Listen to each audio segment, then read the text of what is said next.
Hello aspirants, welcome back to my channel. तो आज हम भारतीय संविधान का इतिहास का पार्ट 2 करने वाले हैं। इसकी प्रीवियस वीडियो में मैंने इसको डिटेल में रेगुलेटिंग एक्ट, पिट्स एक्ट, चार्टर अधिनियम तक कंप्लीट करवा दिया था। आज हम करेंगे 1858 ईस्वी का भारत शासन अधिनियम। ठीक है, तो इस अधिनियम के तहत क्या हुआ कि जो मुगल सम्राट पद था उसे समाप्त कर दिया गया। अंतिम मुगल सम्राट कौन बने?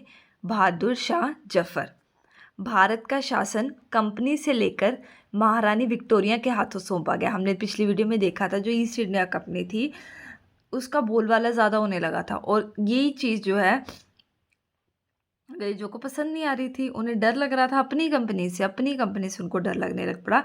तो फिर 1858 ईस्वी अधिनियम के अधीन उन्होंने क्या किया, जो भारत का शासन है वो कंपनी से लेकर महारानी विक्टोरिया के हाथों में सौंप दिया। भारत का गवर्नर जनरल, उसे कौन सी उपाधि दे दी गई? वाइसराय की। तो भारत का प्रथम वाइसराय कौन बना? Lord Canning. नेक्स्ट है बोर्ड ऑफ कंट्रोल और जो बोर्ड ऑफ डायरेक्टर, दो पद बनाए थे। एक हमने बनाया था बिजनेस के लिए, एक राजनीतिक वाला। ठीक है, इन दोनों पदों को उन्होंने समाप्त कर दिया। भारत में मंत्री पद की व्यवस्था कर दी गई। भारत में शासन चलाने के लिए ब्रिटिश मंत्रिमंडल में एक सदस्य के रूप में भारत के राज्य सचिव की नियुक्ति की गई। ठीक है, तो ये सब कुछ कार्य कौन से भारत शासन अधिनियम के तहत हुए हैं? तो ये 1858 ईस्वी के अधिनियम के तहत हुए हैं। मेन इसमें आएगा कि मुगल का पद समाप्त हुआ, गवर्नर जनरल को वाइसराय की उपाधि, बोर्ड ऑफ कंट्रोल और डायरेक्टर ये पद समाप्त कर दिए गए। ठीक है, नेक्स्ट आएगा 1861 का भारत परिषद अधिनियम। वायसराय को आपातकाल में अध्यादेश जारी करने की शक्ति दे दी गई, और उस अध्यादेश की अवधि कितनी दी गई? 6 माह। ठीक है, तो 1861 ईस्वी में भारत परिषद अधिनियम के अतिरिक्त भारत का जो जनरल, जिसको वायसराय की उपाधि दी गई, उसे अध्यादेश जारी करने की शक्ति दे दी गई थी। ठीक है, नेक्स्ट 1892 ईस्वी का भारत परिषद नियम। 1892 में क्या हुआ है? बजट पर बहस हुई और अप्रत्यक्ष निर्वाचन। तो ये डायरेक्ट क्वेश्चन आएंगे कि अप्रत्यक्ष निर्वाचन या फिर बजट पर बहस कौन से भारत परिषद अधिनियम की हुई? तो ये आपको याद होना चाहिए, 1892 ईस्वी। नेक्स्ट 1909 का भारत परिषद अधिनियम। मार्ले मिंटो, इसी अधिनियम को क्या बोलते हैं? मार्ले मिंटो सुधार अधिनियम। मार्ले कौन थे? वो सचिव थे। मिंटो क्या थे? भारत के वाइसराय थे। तो ठीक है, इस अधिनियम को क्या बोलते हैं? मार्ले मिंटो सुधार अधिनियम। तो इसके तहत बजट पर मतदान एवं प्रश्न कर सकते थे। मुस्लिम सदस्यों का चुनाव मुस्लिम जनता के द्वारा। ठीक है, ये नाम कैसे पड़ा? मार्ले जो सचिव के नाम पर, और जो वाइसराय है मिंटो, इन दोनों को मिलाकर जो है अधिनियम का नाम पड़ा 1909 का। सार्वजनिक निर्वाचन का जनक किसे बोला गया है? मिंटो को। ठीक है, मार्ले ने मिंटो से क्या कहा था? हम नाक के दांत बो रहे हैं, इसका फल भीषण होगा। ठीक है, पहली बार वायसराय की परिषद में किसी भारतीय को शामिल किया गया, तो वो कौन थे? सत्येंद्र प्रसाद सिन्हा। सांप्रदायिक निर्वाचन के जनक मिंटो। तो जिसे पहली बार वायसराय की परिषद में शामिल किया गया भारतीय, वो कौन थे? सत्येंद्र प्रसाद सिन्हा। तो ये हो गए 1909 का भारतीय परिषद अधिनियम।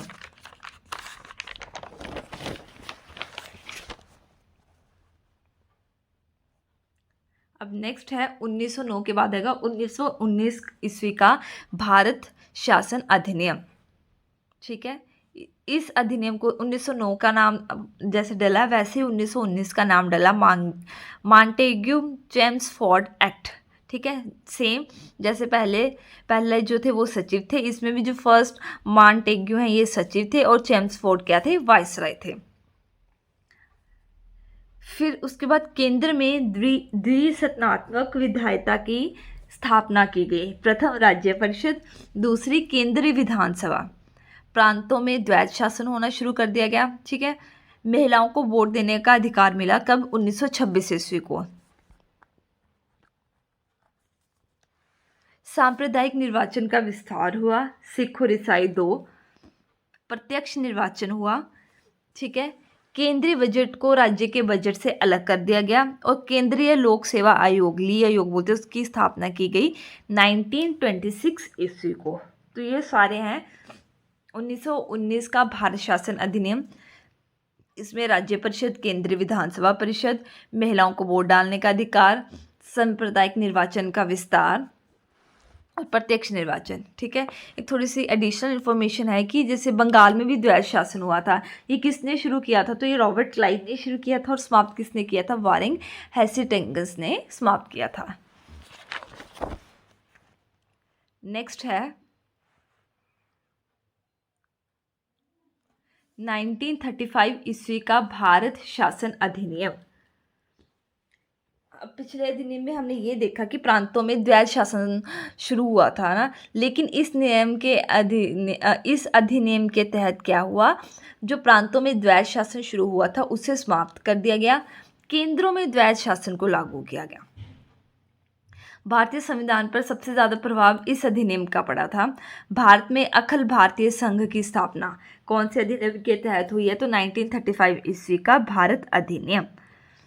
संघीय न्यायालय की स्थापना कब हुई? 1 अक्टूबर 1937 ईस्वी को। सांप्रदायिक निर्वाचन का विस्तार हुआ था, यहाँ पर भी दलित, महिला, मजदूर। आरबीआई की स्थापना 1935 ईस्वी को। जो आरबीआई का राष्ट्रीयकरण था वो 1949 ईस्वी को। आरबीआई के फर्स्ट गवर्नर थे सर एसबोर्न स्मिथ। अगर फर्स्ट इंडियन गवर्नर की बात करें तो वो हो गए सीडी देशमुख, ठीक है। तो 1935 के अधिनियम के बारे में नेहरू जी ने बोला था कि गुलामी का अधिकार पत्र और दूसरा एक कार जिसमें ब्रेक तो हैं पर इंजन नहीं। तो ये किसने बोला था? क्वेश्चन आ सकता है। ये नेहरू जी ने किस अधिनियम के लिए बोला था? तो ये आएगा भारत शासन अधिनियम 1935, ठीक है। जिसमें मेन पॉइंट ये आपने याद रखना है, एक संघीय न्यायालय की स्थापना हुई, ठीक है, और अखिल भारतीय परिषद संघ की स्थापना और प्रांतों में द्वैध शासन को समाप्त करके केंद्र में द्वैध शासन को लागू किया गया, ठीक है। नेक्स्ट है 1947 ईस्वी में भारतीय स्वतंत्रता अधिनियम। ये कौन सी योजना? माउंटबेटन योजना, ठीक है। 3 जून 1947 में, ठीक है, विधेयक हाउस ऑफ कॉमर्स में पेश किया गया। कब? किस योजना के तहत? माउंटबेटन योजना। तब पीएम कौन थे? इंग्लैंड के क्लीमेट एटली। पेश कब किया गया? 4 जुलाई 1947। और ये पारित कब हो गया? 18 जुलाई 1947। इसके बाद क्या हुआ कि जो वायसराय का पद था उसे समाप्त कर दिया गया और गवर्नर जनरल पद पुनः सृजन कर दिया गया। तो स्वतंत्र भारत के पहले गवर्नर जनरल कौन थे? Lord Mountbatten. स्वतंत्र भारत के पहले भारतीय गवर्नर जनरल की अगर बात करें तो वो आएंगे CR गोपालाचारी। तो इसके बाद स्वतंत्रता हो गई 1947, ठीक है। तो ये सारा हमने 2 वीडियोस में कवर कर लिया है। इसकी मैं एक 1 शॉट वीडियो भी ज़रूर बनाऊंगी 1-2 वीडियोस के बाद। पहले तो हम इसके क्वेश्चन प्रैक्टिस करेंगे कल वाली वीडियो में, देन मैं डालूंगी 1 शॉट वीडियो जिसमें क्या होगा, थोड़ी सी ट्रिक्स होंगी, जैसे कि गवर्नर कौन था, गवर्नर जनरल कौन था, वाइसराय कौन था, ये आपको कन्फ्यूज़न है। ये सारी कन्फ्यूज़न एक फ्लो चार्ट के माध्यम से मैं दूर कर दूँगी। तो कल हम उसके बाद हम नेक्स्ट टॉपिक भारतीय विधानसभा, ये मैंने अच्छे से फ्लो चार्ट के रूप में प्रिपेयर किया, ये करेंगे। तो होप्स आपको मेरी वीडियो अच्छी लगी। अगर लगी है तो प्लीज़ लाइक, कमेंट, शेयर और सब्सक्राइब करें। Thank you so much for watching.